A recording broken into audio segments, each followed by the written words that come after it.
Hi everyone, it's Rachel and Anthony. Hello. From Don't Crop Me Now. On the theme of our Christmas leftovers, we have got some leftover Yorkshire pudding batter. I didn't particularly want to cook all this again because we already had loads of Yorkshire puddings to put in the freezer.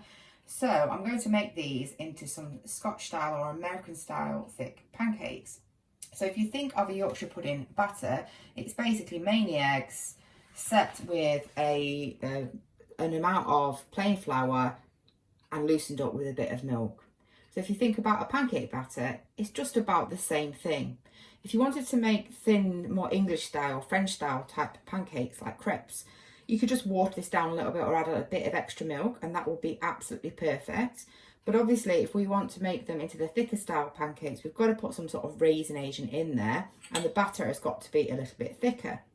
So I've got some raisin agent in the form of some baking powder here, and this is self-raising flour which will have an element of raisin baking powder already in it. I'm not going to measure this out because it's more about adding the amount so you get it to the right thickness, and you want it to be like a thin cake batter.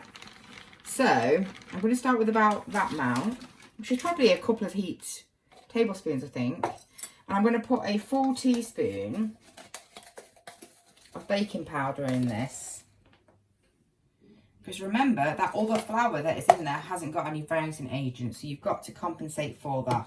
So I'm going to mix this. If you wanted them sweet you could add sugar if you wanted to, but to be honest I'm probably going to freeze these and end up putting syrup on them anyway, so I'm not going to put any more sugar in them.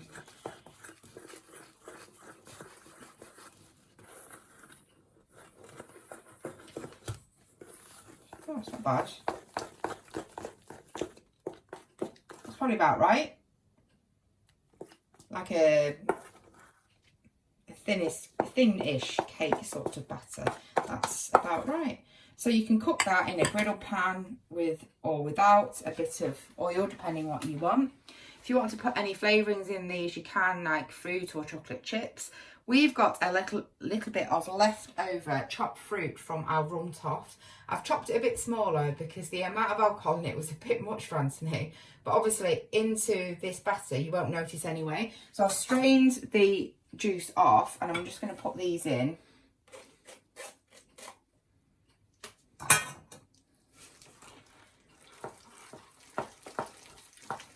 And we can mix them in